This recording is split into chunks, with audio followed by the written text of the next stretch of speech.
The first thing we need to do is become aware. And this is how we become aware. We first make some list. We first think. Remember, the thinking spurs the action. And in that thinking helps us to solidify who we are, who we want to be.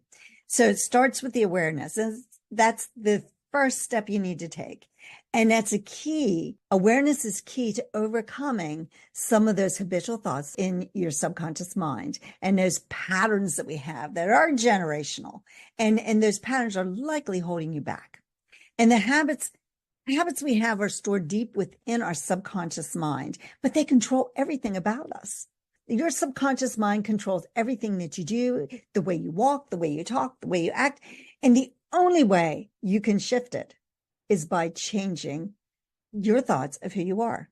I was just today, before I came up to do this show, I was getting some lunch and so on. And I noticed my posture was a little different. I was walking a little straight. I was carrying my body differently. And I thought, isn't that funny? Because the image I'm holding in my mind of who I want to be has that posture. And you see, it was becoming very natural. And why was it becoming natural? Because that's who I want to be. And that's where my focus has been. And with that awareness, you can identify those kind of traits that you need, or those things that will help you to develop new habits that will help you reach those goals that are the ones that you want. And how do you do that? Well, you take spaced repetition. How did you learn anything? You learned it through spaced repetition. How did you learn what your name is? Well, your parents would say it to you over and over. And eventually you pick up on the idea, oh, when that name is called, they're talking to me. You see, it's spaced repetition. And any of those thoughts that you have, any of those limiting beliefs we have also been put in there by spaced repetition. My mom talking about the people living on the other side of town, on the other hill in town, that was told over and over.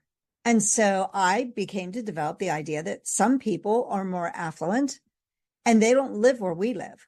They live on the other side of town. And so you start to pick up on that.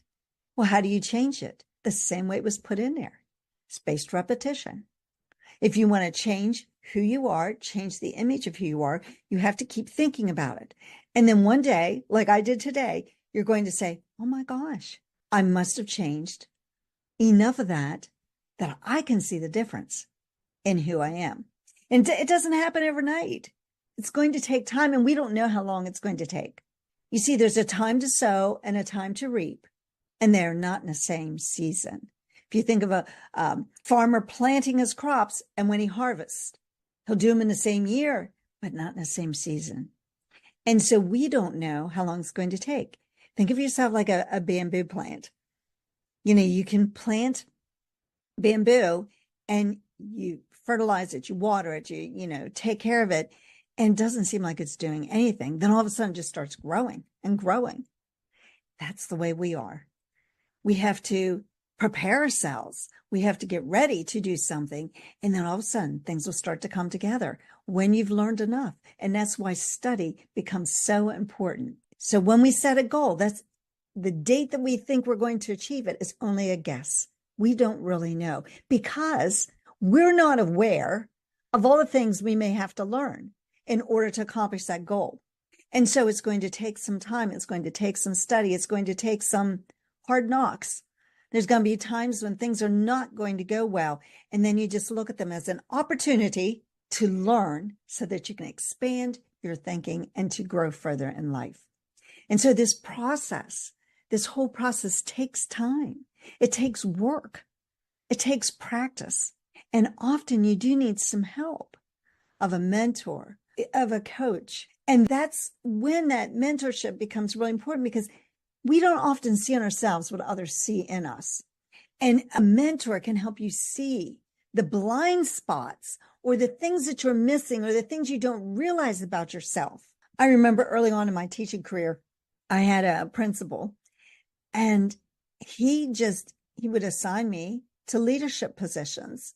And I was basically the youngest person on my team and I was in charge of them.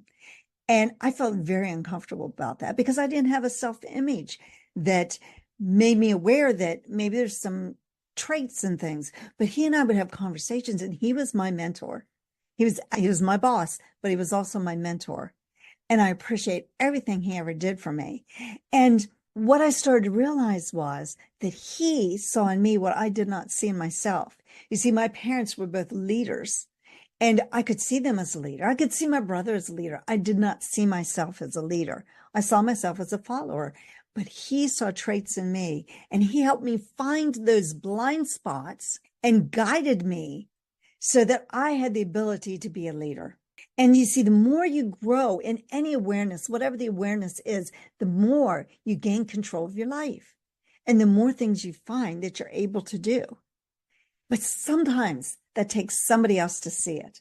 And that's what I do when I work with clients. I help them find the awareness and give them ideas as to how to change and how to keep them accountable and how to keep them moving forward.